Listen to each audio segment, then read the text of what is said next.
I admit these movies lose me at the whole multiverse thing. Once they started getting into that with Doctor Strange, I knew this was just going to go off the rails and into something just utterly incomprehensible. It makes it difficult to watch. I mean, I long for the movies like the original Spider-Man, where it's just like an origin, he's fighting the goblin, he's trying to get the girl.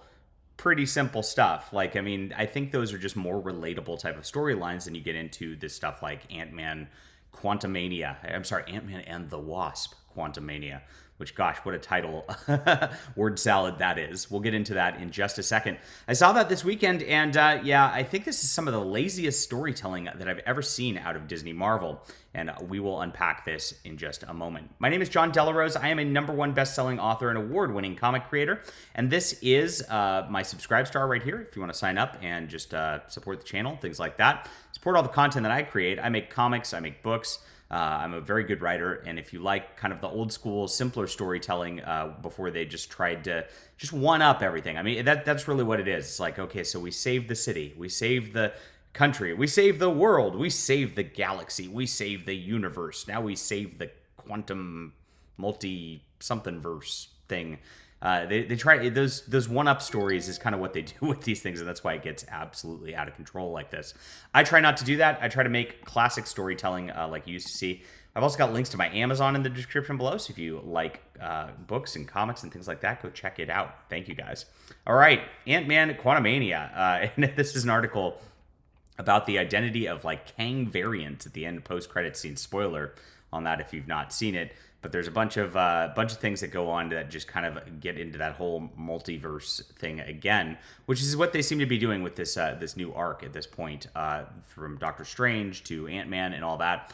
But it's lazier on a lot more levels than that. When you get into the movie, really Ant-Man is just a copy of the tropes of like all the Star Wars movies, and this goes from all the Star Wars movies, from Empire Strikes Back all the way to the Disney Marvel Star Wars, whatever it is, reboots that are just absolutely terrible.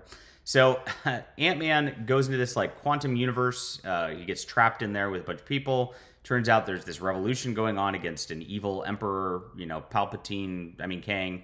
And it's the same thing that you see this entire time. They gave up on it because like it was too much, and so it's actually more like Snoke at this point. He actually has a very similar arc to Snoke on this. They have to find some sort of magical device to get them home and all that, but they have to kind of stop them at the same time. So it actually starts out like in the middle of it, like they get into this whole scene where they show up at this like bar that's like totally not Cloud City, and and these Bill Murray shows up for some reason, and he totally cucks Ant-Man's like. I don't know. Are they even related in this universe? I kind of forget how it works. It's like a fake relation, fake family, because you can't have real families in 2023, right? And so it's very odd. Michelle Pfeiffer ends up sitting there going, how she has needs and had to like sleep with this guy for 30 years, and it's like, wait a minute. Again, like the characters, if you want to write these well, Hollywood, make a character that people like. You would have Michelle Pfeiffer actually remain faithful all those years and say, look, even though this was a thing, I remain faithful, blah, blah, blah. That becomes sympathetic. When she says she's going in off and banging Bill Murray's character, and he talks about how wild she was and all that, it's just cringy. It makes you cringe the entire time when you see that. Now, of course, Bill Murray turned on them just like Lando did the whole thing, like, where he's like, I'm sorry, but he could be very persuasive, the Emperor. It's like, okay, we're getting into Star Wars on this again. And they tended to do the thing like with the Clone Saga also, where it's like, they not the Clone Saga, what do they call that? The prequels.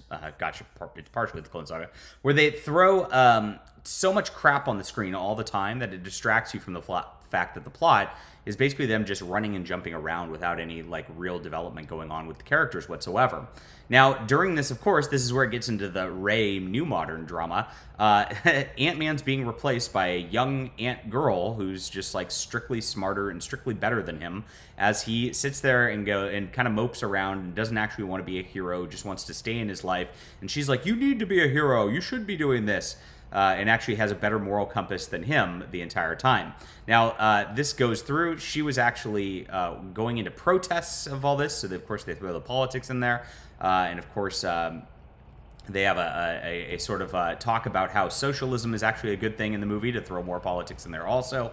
It's absolutely out of control here. But the three strong female leads, because you got Michelle Pfeiffer, you got the Janet Van Dyne, you got the Cassie Lang now, really dominate the show while they lead the men around, and the men just kind of haphazardly fall through things. And that's exactly what they've been doing in all of these films. I mean, it just is now the MCU. It's not even... It was started as just a joke, pretty much saying that, but that's exactly what goes on here. They lead a resistance. They have the epic Star Wars battle at the end, and they even have MODOK in this, which is an old villain of Ant-Man from the first movie, which is now reinvented into MODOK. He actually has this like redemption arc sort of set up, just like Vader, where it's like they have the fight, they're beating him, and then he actually helps kill the Emperor at the end a little bit. Spoilers, I guess. Where it's the exact same thing, and they even do the thing like instead of like I am your father. As he's dying, he goes, "You were like a brother to me." I mean, it's so dead on. It's like gosh, you can't help but roll your eyes because it's such a copy of the whole Star Wars deal. So naturally, nobody really wants to watch this movie, and you see a lot of buzz about it. And there's a reason why. Look, if you just turn off your mind 100%, there's a lot of action. There's a lot of like things on the screen to distract you. There's some funny moments and things like that. But it really is just a copy of Star Wars just thrown into the Marvel Universe, which is kind of weird for an Ant-Man movie. I mean, you'd think that they could come up with, some sort of superhero plot that makes a little more sense than this. All right. Leave a comment down below with what you think about this. Hit that like and subscribe button. We'll be back soon.